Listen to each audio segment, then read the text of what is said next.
Hello, I just received in the mail yesterday the Warfare in the Age of Reason 3rd edition rulebook. I just wanted to do a quick video going over the book. I've seen some posts online about people asking questions. Just want to do a quick review and go over some of the stuff that the new book entails. As you can see, it's a soft cover book. It's wire bound. It's about 154 pages, not including there's a couple extra at the back for charts as well as a map. You can purchase it from On Military Matters, and it retails for $49. And they've been really good about when you order it, getting it sent to you quickly. I ordered mine on Friday and I received it Monday. So taking into account the weekend, that's pretty good.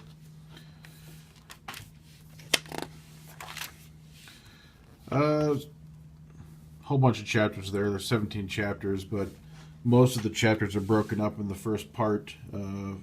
First 11 chapters dealing with the rules, the actual rules for the miniature war game, which are these first 50 pages here. After that comes a chapter on Siegecraft. It's an expansion to, basically, I guess, an expansion game to where you can do sieges using the rule set.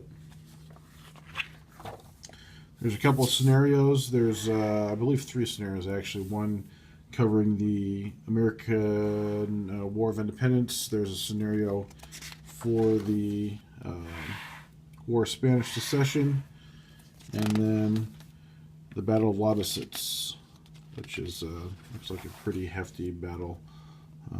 Lots of miniatures.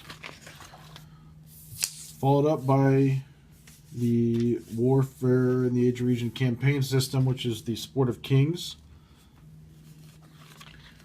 Also includes rules to include Spain in the Sport of Kings campaign. Sport of Kings is primarily a 7-player campaign. Adding Spain makes it 8. Then you also have the terrain maps, and I didn't actually compare them. I think they look fairly similar, just at a quick glance, to the second edition maps, maybe. But being colored, they're easier to identify different terrain features, etc. Then you have it's a campaign system for a smaller campaign. It's called Enlightened Slaughter. It's basically, it allows you to do a 2-player campaign, and right now they've got 1 scenario for that campaign in the book. If I can find it, here it is. It's the Habsburg Empire Strikes Back, and basically it's a imaginary campaign based on Austria attacking Prussia and Silesia in the 1758, so the early part of the 7 Years' War. Following that, you get to the actual army lists that are used in the campaign games, as well as also in pickup games. You've got army lists for the era of Marlborough, which would be the War of Spanish Succession and Great Northern War.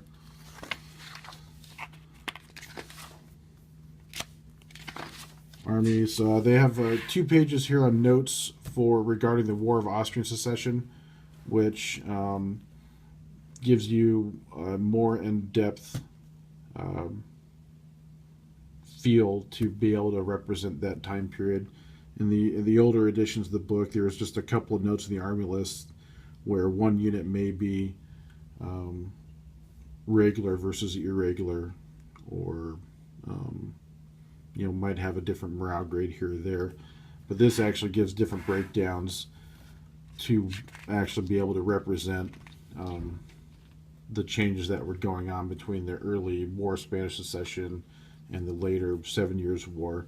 And they note, or they call it a transitional war. So you have different countries will be using earlier period type of tactics and maneuvering, whereas other countries will be using later period tactics and maneuvering, and it gives you guidelines on how to represent that. So when you do the Sport of Kings campaign with 3rd edition, making the decision between War of Austrian Succession or 7 Years' War is a bigger decision than just a couple of army notes.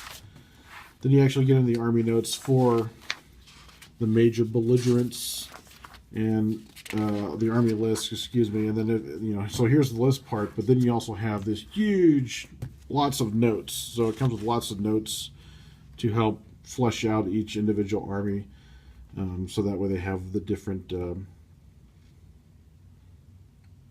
what do you call it, variances or uniqueness for each country during that period.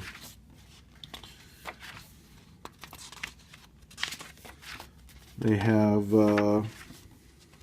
also French and Indian War army list, War for the American Independence. They also have in India. And then also they made an expansion for the Sport of Kings campaign. They included Manila, and so especially if you're playing with Spain, they have an army list for Spanish troops in Manila. The final chapter is just a couple pages, and these are special rules to allow the Age of Reason rules to be modified so that way it better represents games in the wars, Spanish Succession, it would be early century wars.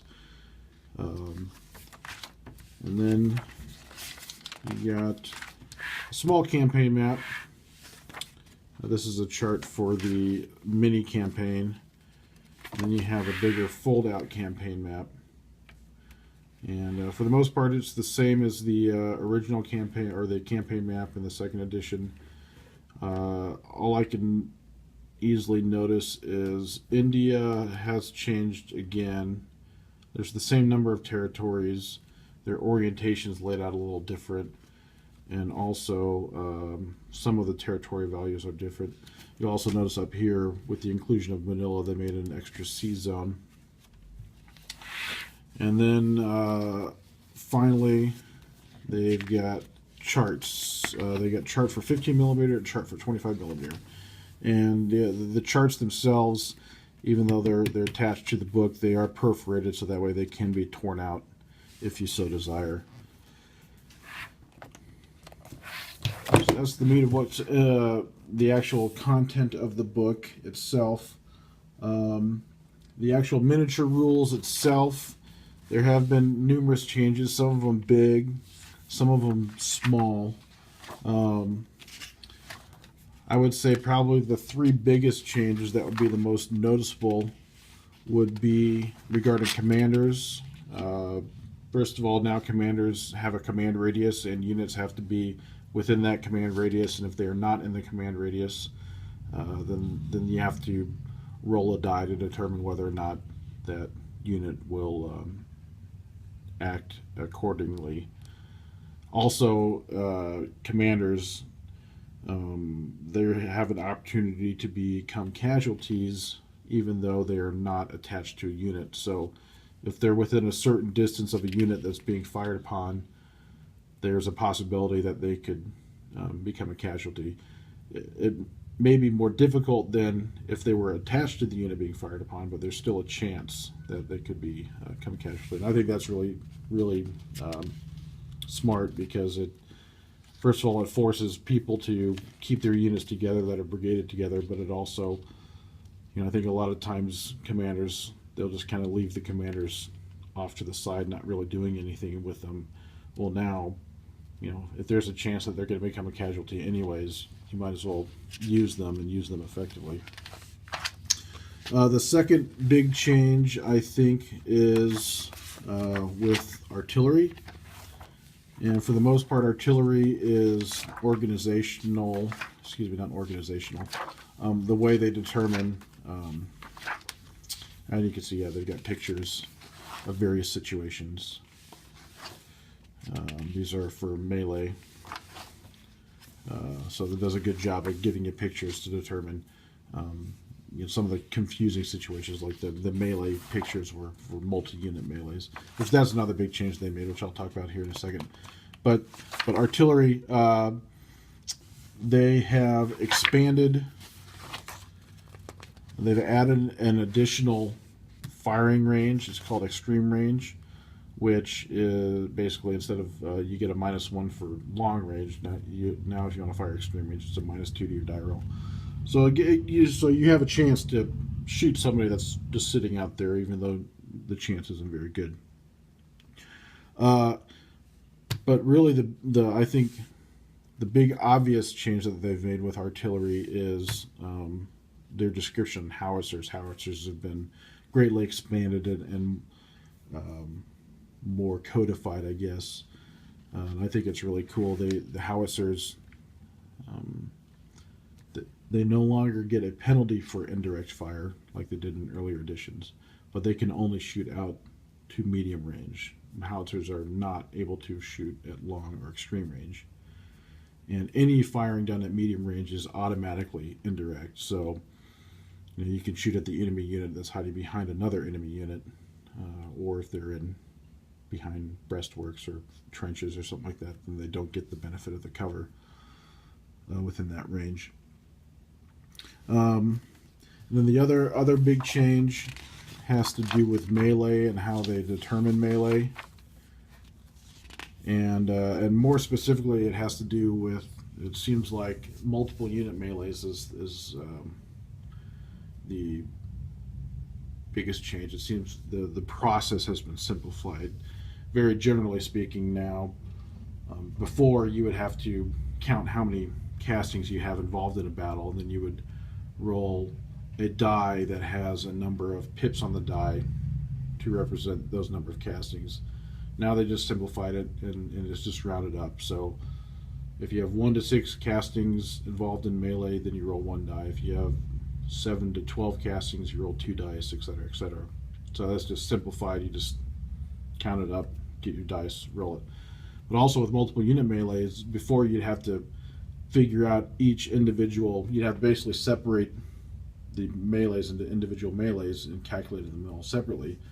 Now it's just simplified, where you just kind of do it all together. You figure out how many dice you're going to roll for that particular unit and as a whole, and then you split up the amount of dice that you have between the other units that unit is fighting. So it's just simplified. It's easier, and I imagine, not having had a chance to actually play it yet, but I suspect that, a lot of questions, I know from our games that we've played, we've had questions, how do we do this, or how do we do that, or how should we adjudicate this or that, and I think this will help alleviate some of those arguments, and it'll just be simplified and say, okay, you have 5 dice total, you apply 3 dice to this side and 2 dice to that side. That's it.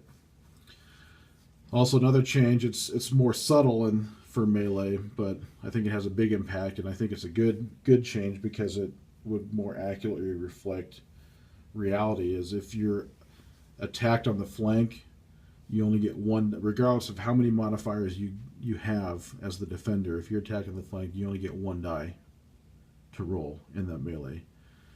And the reality is, in the older editions, it may happen, even though there's penalties against you, that may happen that you still have a pool of dice that you could roll and have a chance to, stand your ground. Whereas in reality, if you're attacking the flank, your unit should crumple and run. And so this, I think, will be able to better reflect that. So the moral of the story is, protect your flanks and don't let bad guys get on your flank, and then you won't have a problem. So those are the big changes I think that they made. There's a whole bunch of small little changes that on their own, you look at them and you think, oh, that's you don't think they would make a big deal, but I think the whole, even though they're small changes, I think for the feel of the game and the play of the game, I think they'll have actually a fairly big impact. Let's see if I can just find one that kind of popped out off the top of my head. Again, they got pictures, diagrams describing different situations. They do have a section for charge movement. They have for cavalry that's charged previously. They have the option to rally back, so it allows them to charge forward and then retire, as opposed to just sitting out there in the middle of the battlefield.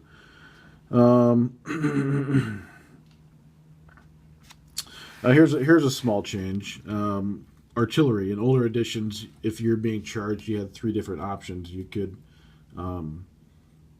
stand and fight, or shoot your artillery and fight. You could shoot your artillery and then the crew would abandon the gun, or you can try to limber and then retire the gun. Well, now they've removed the option to limber and move.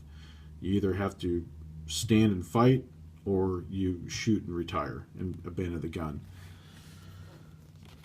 And I think, for the feel of the game, I think that has a lot of, I think that'll be very positive for the feel of the game and for the feel of the time period that the game is supposed to represent. Here's another small change. Foot charged by cavalry from the front cannot form square. They have to stand in line and shoot, which I think in most cases, most people usually, if they're being attacked from the front, that's what they do anyways. There's other minor changes regarding, like skirmishers, dealing with some types of skirmishers can charge formed infantry now, or formed units now, mostly in the mass cavalry, and that has to do with the mostly noted in the army list what types of units would be able to and would not be able to. Here's another small change that might have an effect. Expanding or contracting your frontage. You could still expand and contract your frontage as you move, but doing so causes you to become disorganized. Excuse me. So there's a lot of these smaller little changes like that, where taking individually, you might look at it and say, well, that doesn't really seem like it does a lot, but I think when you put it all together, they're subtle changes, but I think the subtle changes will have a big impact in the way the game is played. I think it'll the game already to me had a feel anyways, but I think it'll have even more of a feel. It's nuanced, I guess is the best way to play it. Then there's a number of optional rules. They've expanded the number of different optional rules you can have: exceptional battalion commanders, variable morale, artillery ammunition. And they also have a breakout of how to do a pickup game or tournament style game. So generally, that's the general overview of the 3rd edition of the Warfare in the Age of Reason. I've read through it a couple of times, and I've really enjoyed what I read so far. And I had a phone call.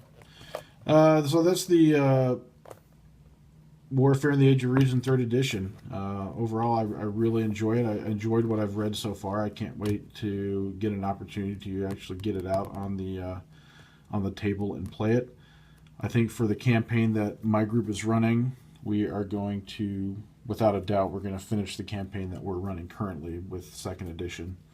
And then once that gets completed, I might bring this forward to everybody and see what they think about it. I think for the most part, it'll probably, I hazard a guess that we will probably change to 3rd edition, simply for the fact that a number of the discussions and arguments and not necessarily issues per se, but just trying to figure out, well, how do we adjudicate this versus how do we adjudicate that. Most of those discussions that we've had are answered with 3rd edition. So I think in the end, that would probably be the way to go in the long run. So thank you very much. And again, on Military Matters is where you can get it at for $49. Go buy it and go play.